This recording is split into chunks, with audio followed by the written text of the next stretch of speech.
സുരേഷ് ഗോപി ലോക്സഭയിൽ വിളിച്ചു പറഞ്ഞത് ഓർമ്മയുണ്ടോ? നിയമസഭ പാസാക്കിയ ബില്ലെടുത്ത് അറബിക്കടലിൽ എറിയുമെന്നായിരുന്നു അന്നത്തെ അലർച്ച. പക്ഷേ ഇപ്പോൾ കേന്ദ്ര സർക്കാരിന്റെ എല്ലാ തോന്നിയവാസങ്ങൾക്കും സുപ്രീം കോടതി പൂട്ടിടാൻ പോവുകയാണ്. സുരേഷ് ഗോപിനെ നിയമസഭ പാസാക്കുന്ന ബില്ലെടുത്ത് അറബിക്കടലിൽ കളഞ്ഞാൽ കുറെ വെള്ളം കുടിക്കുമെന്ന് സാരം. നിയമസഭ പാസാക്കുന്നത് സുരേഷ് ഗോപിയുടെ വീട്ടിലെ വരവ് ചെലവ് കണക്കുകളുടെ ബില്ലുകളുടെ ആകെ തുകയല്ല. അത് കേരള സംസ്ഥാനത്തിനകത്ത് നടപ്പിലാക്കിയ ചില സുപ്രധാന കാര്യങ്ങളുടെയും തീരുമാനങ്ങളുടേതുമാണ്. അന്ന് രാജ്യസഭയിലുള്ള ഈ ധിക്കാരത്തിന് ജോൺ ബ്രിട്ടാസ് ശക്തമായി ചോദ്യം ചെയ്തിരുന്നു.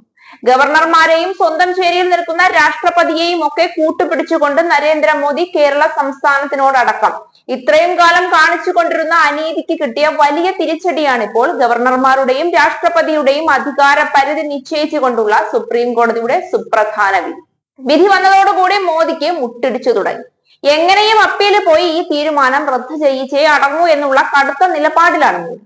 നിയമസഭകൾ പാസാക്കുന്ന ബില്ലുകൾ സമയബന്ധിതമായി അനുവദിച്ചു നൽകാതെ പിടിച്ചുവെക്കുന്നത് ഗവർണർക്കും രാഷ്ട്രപതിക്കും ശീലമാക്കിയിട്ടുണ്ട്.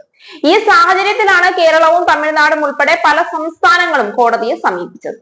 അതേ തുടർന്നാണ് ഇപ്പോൾ സുപ്രീം കോടതി സംസ്ഥാന നിയമസഭകൾ പാസാക്കുന്ന ബില്ലുകളിൽ 3 മാസത്തിനകം തീർപ്പ് കൽപ്പിച്ച് ഗവർണറും രാഷ്ട്രപതിയും ഒപ്പുവെക്കണമെന്നും അതല്ലെങ്കിൽ വ്യക്തമായ കാരണം ബോധിപ്പിക്കണമെന്നും ഇതിന് രണ്ടിനും കഴിഞ്ഞില്ല എങ്കിൽ സംസ്ഥാനത്തിന് ന്യായമായും സുപ്രീം കോടതിയെ സമീപിക്കാനുള്ള അധികാരമുണ്ടെന്നുമുള്ള സുപ്രധാന വിധി കൊടുത്തത്. ചരിത്രത്തിൽ ആദ്യമായാണ് രാഷ്ട്രപതിക്ക് വരെ ബില്ല് പാസ്സാക്കുന്നതിന് സമയപരിധി നിശ്ചയിച്ചുകൊണ്ടുള്ള ഒരു വിധി വരുന്നത്. ഇന്ത്യയിൽ മുഴുവൻ BJP അധികാരം പിടിച്ചെടുത്തുകൊണ്ട് തങ്ങളുടെ തോന്നിയവാസത്തിന് ഭരണം അട്ടിമറിക്കുന്നു എന്നുള്ള തിരിച്ചറിവിൽ നിന്നാണ് സുപ്രീം കോടതിയുടെ ഈ വിധി പുറപ്പെടുവിച്ചത് എന്ന് വേണം മനസ്സിലാക്കാൻ. കൃത്യമായ സമയങ്ങളിൽ ബില്ലുകൾ പാസ്സാക്കാതെയും അർഹപ്പെട്ട പല തുകകളും നൽകാതെയും ഓരോ മുട്ടാംപോക്ക് ന്യായം പറഞ്ഞ് നിങ്ങൾക്ക് എതിരെന്ന് തോന്നുന്ന പല സംസ്ഥാനങ്ങളുടെയും ഭരണകൂട പരാജയമാണ് എന്ന് വരുത്തി തീർക്കാൻ വേണ്ടി സാമ്പത്തികമായി ഇറുക്കുന്ന പ്രതിഭാസമാണ് കേന്ദ്ര സർക്കാർ കഴിഞ്ഞ കുറെ നാളുകളായി ഇന്ത്യയിൽ ഒട്ടാകെ നടത്തിക്കൊണ്ടിരിക്കുന്നത്. സുപ്രീം കോടതിയുടെ ഈ വിധിയോടുകൂടി അത്തരം എല്ലാ മേഖലയിലുമുള്ള കേന്ദ്ര സർക്കാരിന്റെ കടന്നുകയറ്റത്തിന് കടിഞ്ഞാൺ വീഴും. സുപ്രീം കോടതിയുടെ 2 അംഗ ബെഞ്ചാണ് ഇങ്ങനെ ഒരു വിധി പുറപ്പെടുവിച്ചിരിക്കുന്നത്. എന്നാൽ 2 അംഗ ബെഞ്ചിന് ഇങ്ങനെ ഒരു വിധി പുറപ്പെടുവിക്കാനുള്ള അധികാരമില്ല എന്ന് കാണിച്ചുകൊണ്ടാണ് കേന്ദ്ര സർക്കാർ സുപ്രീം കോടതിയിൽ പുനർഹർജി നൽകാൻ തീരുമാനിച്ചിരിക്കുന്നത്.